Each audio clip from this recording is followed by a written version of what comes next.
ಇಡೀ ಜಿಲ್ಲೆಯ ರಾಜ್ಯದ ಜನ ಅತ್ಯಂತ ಭಕ್ತಿಪೂರ್ವಕವಾಗಿ ನಡ್ಕೊಳ್ಳುವಂಥ ಚಂದ್ರಗುತ್ತಿ ರೇಣುಕಮ್ಮನ ಒಂದು ಸನ್ನಿಧಾನದಲ್ಲಿ ನಾವೆಲ್ಲರೂ ಕೂಡ ಸೇರಿದ್ದೀವಿ. ಇವತ್ತು ರಥೋತ್ಸವ, ಇವತ್ತು ವಿಶೇಷವಾದಂಥ ದಿನ.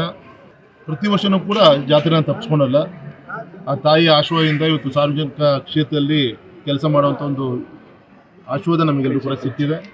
ಹಾಗಾಗಿ ಈ ಸಂದರ್ಭದಲ್ಲಿ ನಾನು ಇಷ್ಟು ಮಾತ್ರ ಹೇಳ್ತೀನಿ, ಒಂದು ಈ ತಾಯಿಯ ಕ್ಷೇತ್ರಕ್ಕೆ ಸೇವೆಯನ್ನು ಸಲ್ಲಿಸಬೇಕು ಅಂಥೇಳಿ ಸಾಕಷ್ಟು ಪ್ರಯತ್ನವನ್ನು ಮಾಡಿ ನಮ್ಮ ಸೆಂಟ್ರಲ್ ಆರ್ಕಿಯಾಲಜಿ ಡಿಪಾರ್ಟ್ಮೆಂಟಿಂದ ಹಿಂದಿನ ನಮ್ಮ ಪ್ರವಾಸೋದ್ಯಮದ ಸಚಿವರು ಕೂಡ ಆಗಿದ್ದರು.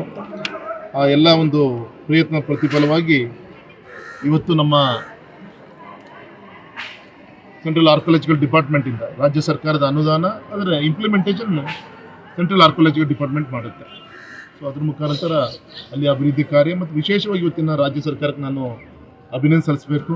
ಇವತ್ತು ನಮ್ಮ ಚಂದ್ರಗುತ್ತಿ ಈ ಒಂದು ರೇಣುಕಮ್ಮನ ಒಂದು ಸನ್ನಿಧಾನವನ್ನು ಪ್ರಾಧಿಕಾರ ಅಂತೇಳಿ ಇವತ್ತು ಘೋಷಣೆಯನ್ನು ಮಾಡಿದೆ.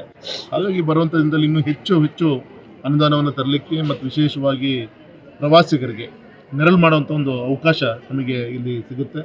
ಹಾಗಾಗಿ ಬರುವಂಥ ದಿನದಲ್ಲಿ ಇಂಥ ಬಿಸಿಲಲ್ಲೂ ಕೂಡ ಇವತ್ತು ರಥೋತ್ಸವ ಸಾವಿರಾರು ಜನ ಇವತ್ತು ಭಾಗವಹಿಸಿ ನಾವೆಲ್ಲರೂ ನೋಡ್ತಾ ಇದ್ದೀವಿ. ಹಾಗೆ ಬರುವಂಥ ದಿನದಲ್ಲಿ ಮೂಲಭೂತ ಸೌಕರ್ಯಗಳು ಇನ್ನೇನೇನಾಗಬೇಕು ಅದಕ್ಕಲ್ಲಿ ಹೆಚ್ಚಿನ ಒಂದು ಆದ್ಯತೆಯನ್ನು ಕೊಟ್ಟು ರಾಜ್ಯ ಸರ್ಕಾರ ಒಂದು ಅವಕಾಶ ಪ್ರಾಧಿಕಾರ ಮಾಡಿರಿಂದ ಕೇವಲ ಹೆಸರಿಗಷ್ಟೇ ಪ್ರಾಧಿಕಾರ ಆಗದೆ ಅನುದಾನವನ್ನು ಕೊಟ್ಟು ಇದನ್ನು ಅಭಿವೃದ್ಧಿ ಮಾಡಬೇಕು ಅಂತ ನಾನು ವಿನಂತಿಯನ್ನು ಮಾಡ್ತೀನಿ.